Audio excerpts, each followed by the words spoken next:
Olá, amigos do LAC Concursos, estamos aqui para mais uma aula. Professor Marcelo com vocês. Um grande abraço a todos. Moçada, dando sequência na parte que eu falei para vocês, começamos a gravar quadro natural de Pernambuco. Eu gravei primeiro o relevo, agora eu vou para a segunda aula, eu peguei a parte de clima, tá bom? Tudo bem? Então vamos começar, esse aqui é tranquilo. Só que para começar, a gente vai trabalhar alguns conceitos básicos, porque na boa, moçada, aí tem que saber justamente para você poder entender como que funciona a dinâmica e, se for perguntado alguma coisa relativa à característica do clima de determinada área, você tem a resposta, tá tranquilo, tá? Então, eu vou começar por aqui, que é o seguinte. Gente, imagina assim. Imagina que eu tivesse aí, desculpa, eu vou entrar na frente. Imagina que eu tivesse próximo a você, você está assistindo a minha aula, e de repente eu virasse e falasse assim, escuta, por gentileza, dá um pulo lá fora, vê para mim como é que está o tempo ou o clima. O que eu pergunto? Eu tenho que perguntar como é que está o tempo ou como é que está o clima? Ah, Marcelo, o clima, o tempo, o clima. Vamos lembrar do cotidiano.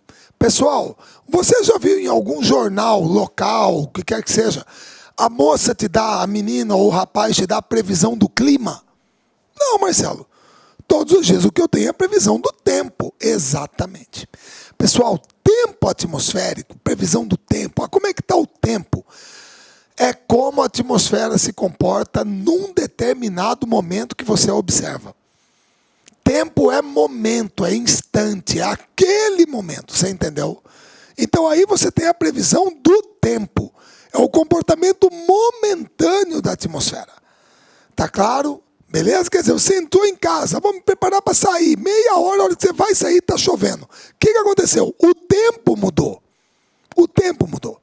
Certo? Então, tempo é momento, é instante. Tá ok? Ah, mas seria o clima. O clima não. O clima é o seguinte. O clima pode mudar? Ah, Marcelo, claro que pode. Senão eu não tinha assistido a Era do Gelo 1, tá tudo congelando. A Era do Gelo 2 tá tudo derretendo. Aquele desenho animado lá da preguiça com o mamute e o tigre dente de sabre. Certo? Porra, cada hora tá de um jeito. O clima pode mudar. Pessoal, mas o clima não muda de um ano para o outro. O clima não é assim.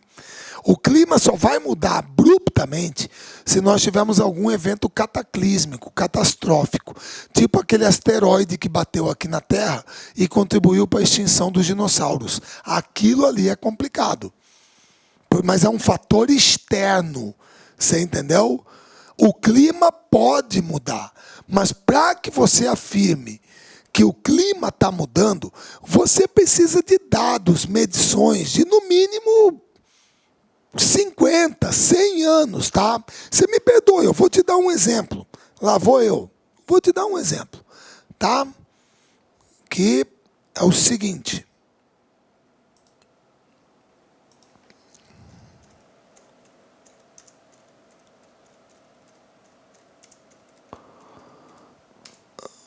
Moçada, quando alguém vê isso aqui, não tem como. Aí não dá. Você está percebendo que aqui eu tenho medições desde 1880, olha só, até 2000, tá? Quer dizer, já passou um pouquinho. Tudo bem que você vai falar para mim que tem época que sobe, cai, sobe, cai, sobe, cai, sobe, cai, papá. Mas você percebe que a partir daqui, a temperatura global está adquirindo um padrão consistentemente crescente, pô.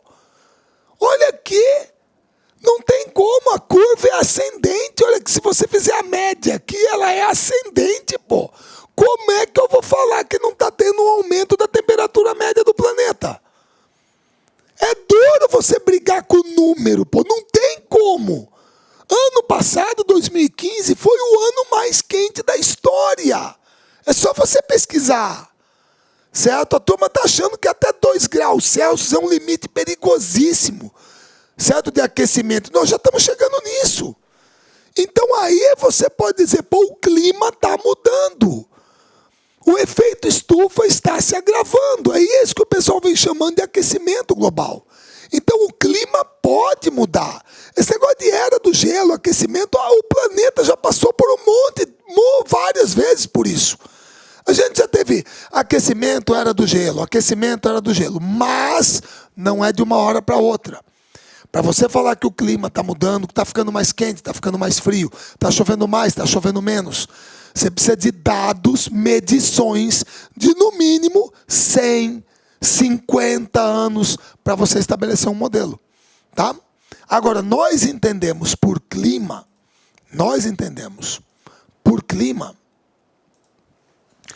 é o conjunto das características meteorológicas de uma determinada região. Certo? Como é que aquela região se comporta? Tá? É o comportamento atmosférico ao longo do ano em um determinado ponto da superfície terrestre. Certo? Ao longo do ano. Como é que são as estações, como é que as chuvas são distribuídas, certo? A temperatura. Ou então é o conjunto das interações entre a atmosfera e a superfície. Então, clima, você tem várias definições, tá? Para ele. Tudo bem? Mas ele não muda de uma hora para outra. Não sei se fosse uma coisa catastrófica. Tá? Beleza? Muito bem. Isso posto, aí a gente tem que pegar outras duas coisas também. Quais são? O que são fatores climáticos? Pessoal, fator climático é tudo aquilo que de alguma maneira influencia no clima. Influencia no clima. Certo? E aqui você tem alguns deles. Tá? Mas são todos esses aí, sim. Vamos explicar. Latitude. Você se lembra o que é latitude? Eu lembro, Marcelo. Latitude é a distância em graus entre um determinado ponto e o Equador, que é o 0 grau. Certo? Ah, mas como que a latitude influencia no clima? Todo mundo se lembra. Quanto mais próximo do Equador, mais quente é. Quanto mais afastado, mais frio. Então, para você, meu querido amigo pernambucano, certo? Mora aí no Recife, tá? Vou pegar Recife como referência. É segredo para você por que aí é mais quente que Porto Alegre? Não, Marcelo, porque se eu pegar o mapa do Brasil, a latitude de Pernambuco é menor. Nós estamos perto do 0 grau. Então, quanto menor a latitude, maior a temperatura. Porto Alegre está mais afastada do Equador. Está lá no sul, o Rio Grande do Sul.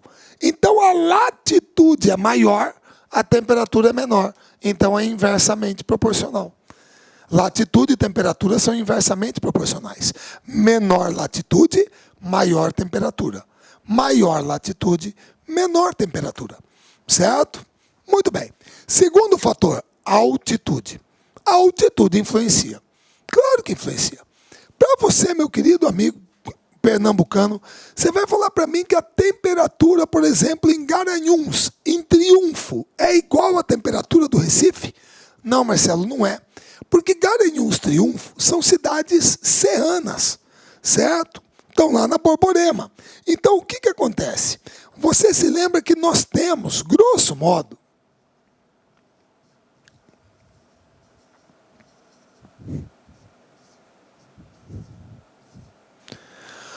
um gradiente térmico vertical. Um gradiente térmico. E o que esse gradiente diz? Grosso modo, a cada 1000 metros que eu subo, a temperatura cai, em média, aproximadamente 6 graus Celsius. Se eu não me engano, é 6,14 ou 6,41, para ser exato. É um dos dois, 1 ou 4. Tá? Então, eu botei aproximadamente 6. Para cada 1000 metros que você sobe, a temperatura cai, em média, 6 graus Celsius. E aí você precisa explicar uma coisa. Porque, de repente, criança, você se lembra, criança é muito legal porque criança pergunta as coisas e é na lata. De repente, algum sobrinho seu, uma pessoa, uma criancinha, filho, vai perguntar para você: ô pai, tio, mas me fala uma coisa, quando eu subo uma montanha, eu fico mais perto ou mais longe do sol? Você vai falar: pô, você subiu a montanha, pô, você está mais perto, então por que esfria? É um ponto. Você subiu a montanha, está mais perto do sol e fica mais frio. Uai, quando você vai com a mão perto de um ferro quente, antes de encostar, você já não sente o calor sendo irradiado? Sente, uai. Então você está chegando mais perto do sol e fica mais frio. Aí você tem que explicar. Não, filho, é o seguinte. É que quando a gente vai para um lugar mais alto, perto do sol, tudo bem, o sol é o mesmo, está tudo tranquilo. Mas o problema é que aqui embaixo, ao nível do mar, A gente não sente calor porque o sol atinge a gente. Isso é insolação, você vai ficar vermelho, queimado. A sensação de quente ocorre porque o sol aquece a superfície. A superfície absorve parte do calor. E depois de absorver, o que ela faz? Ela irradia de baixo para cima. O problema é que aqui embaixo, ao nível do mar, o ar é mais denso, mais pesado. Então ele retém mais calor e a nossa sensação de quente aumenta. O problema é que na altitude, o sol aquece a superfície. A superfície absorve o calor e irradia. O problema é que na hora que o calor é irradiado, o ar é mais rarefeito. Ele é menos denso. Então ele não consegue reter o calor, então a temperatura cai. Pronto, está explicado. Por isso que você sobe uma montanha, você fica mais perto do sol, mas você vai sentir frio. Certo? Beleza? Muito bem. Então, quanto mais alto você vai, mais frio fica. Influencia. Maritimidade e continentalidade. O que é isso? O nome já fala tudo. A minha cidade, Cuiabá, aqui no estado de Mato Grosso, é um exemplo de quê? Continentalidade. Campo Grande, Goiânia, Brasília, Palmas. Recife, Maceió, João Pessoa. São exemplos de quê? Maritimidade. Marcelo, mas e aí, como que influencia? Simples. Provavelmente aí no Recife, em Pernambuco, você tem temperaturas de 40 graus. Aqui em Cuiabá também, certo? Só que onde que a sensação de quente é maior? No litoral ou aqui? Aqui. Por quê? Porque você não tem o oceano para tocar calor, certo? E quando faz frio, onde que a sensação de frio é maior? No litoral ou aqui? Em Cuiabá? Aqui também. Ah, Marcelo, mas como, meu querido, quando você pula na piscina à noite, de madrugada, a água não está morna? Ela demora mais para perder calor. Então isso significa que aqui dentro do continente, Cuiabá... Olá, meus amigos! Gostou da aula do professor? Professor top de linha, não é isso? Se você gostou, se você quer continuar assistindo essa videoaula até o final, quer fazer o nosso curso completaço e super atualizado para o concurso da Polícia Militar do Estado de Pernambuco, convido você a acessar nosso site, o site lacconcurso.com.br. Lá tem um curso completaço para este concurso pós-edital. Olha só, meus amigos, nosso curso completaço, o investimento é apenas de 10 mensalidades de R$20, prazo de acesso de 100 dias. Durante esse período você poderá assistir quantas vezes quiser e na hora que desejar. Nós acreditamos muito no nosso curso, acreditamos muito na nossa prestação de serviços, que ano passado e o começo desse ano, nós já lançamos 4 turmas pré-editais. Claro, com a publicação do edital, nós lançamos agora a turma pós-edital.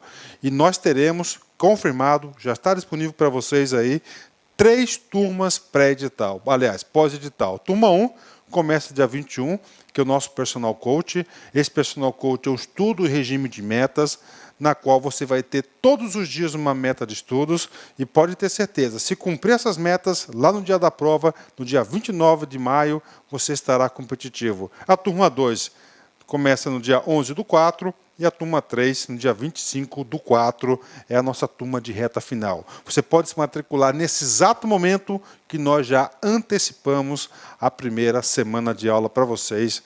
Pode vir, pode estudar conosco, que eu tenho certeza que você não vai se arrepender. Tá certo, meus amigos? Um forte abraço, eu fico com Deus e espero você. Tchau, tchau. Clique lá.